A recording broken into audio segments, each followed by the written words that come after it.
அநேக துன்பங்கள் வரும். வேலையில துன்பம் வரும், குடும்பத்துல துன்பங்கள் வரும், சில நேரங்களில் பொருளாதாரத்துல துன்பமான காரியங்கள் வரும். இப்படிப்பட்ட துன்பங்களில் இருந்து அவர் நம்மளை என்ன பண்ணி இருக்கிறார்?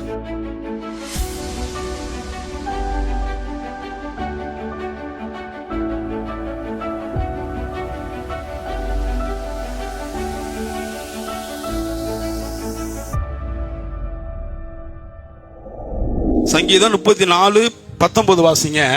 நீதிமான்களுக்கு வரும் துன்பங்கள் அநேகமா இருக்கும், கர்த்தர் அவைகள் எல்லாவற்றிலும் இருந்து அவன் என்ன பண்ணுகிறார்? விடுவிக்கிறார். சொல்லுங்க, நம்ம நீதிமானா இருந்தா நமக்கு சின்ன சின்ன துன்பங்கள்லாம் வரும். ஒரு துன்பம்னு சொல்லப்படலை, அநேக துன்பங்கள் வரும். வேலையில் துன்பம் வரும், குடும்பத்தில் துன்பங்கள் வரும், சில நேரங்களில் பொருளாதாரத்தில் துன்பமான காரியங்கள் வரும், நண்பர்கள் மத்தியில் துன்பங்கள் வரும். இப்படி பல விதங்களில், சரீரத்தில் சுகம் இல்லைன்னா ஒரு துன்பம் வரும். இப்படி பல விதங்களிலே நமக்கு துன்பங்கள் வரும்.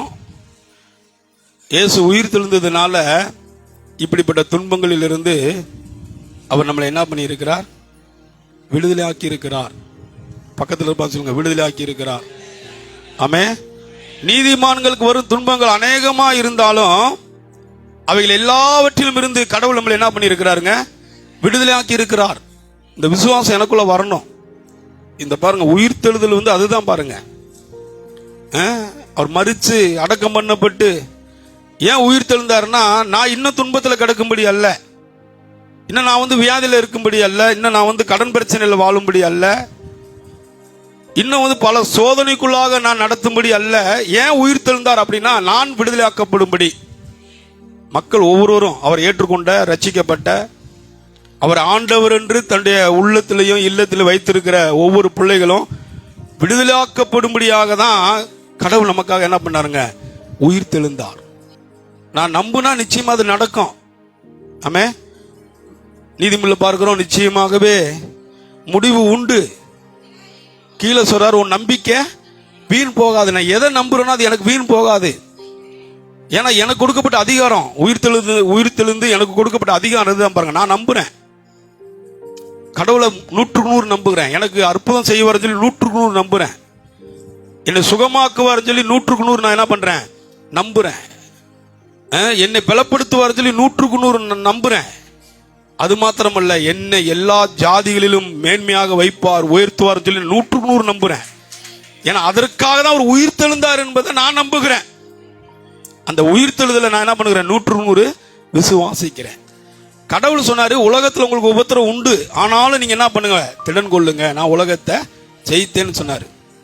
அப்ப நான் அவர் ஜெயித்தாருன்னா நான் அதுல இருக்கிறேன். அவருடைய சரீரத்தில் ஒரு அவயம் நான். அப்ப அவருக்கு அவர் வெற்றி பெற்றாருன்னா நானும் வெற்றி பெற்றிருக்கிறேன். அவரை விசுவாசிக்கிற, அவரை ஏற்றுக்கொண்டு இருக்கிற, அவர் ஆண்டவர் என்று அறிக்கையிடுகிற, ரட்சகராக அறிந்திருக்கிற எனக்கும் இந்த உலகத்துல வெற்றி உண்டு. உலகத்துல உங்களுக்கு உபத்திரம் உண்டுப்பா, ஆனா அதை குறித்து நீ கலங்காத, அதை குறித்து நீ வேதனைப்படாத. அதெல்லாம் உன் வாழ்க்கை, அதெல்லாம் முடிவு, அதெல்லாம் உன்னுடைய எதிர்காலம். இந்த உலகத்தில் இருக்கிற உபத்திரம் அதுதான் உன்னுடைய எதிர்காலத்தை தீர்மானிக்குமானால் உன் விசுவாசத்தை மாத்திக்க. அதெல்லாம் உன்னுடைய எதிர்காலம். இயேசு எனக்காக உயிர் தெழுந்திருக்கிறார், எனக்கு ஒரு ஒளிமயமான எதிர்காலத்தை வைத்திருக்கிறார். அதை நோக்கி போகும்படி, அதை நோக்கி வாழும்படி நான் அழைக்கப்பட்டு இருக்கிறேன். இயேசு எதெல்லாம் ஜெயித்தாரோ அதெல்லாம் நானும் ஜெயிக்கிறேன். அதான் உங்களுடைய எதிர்காலம். ஆமே. அதுதான் உங்க நம்பிக்கை.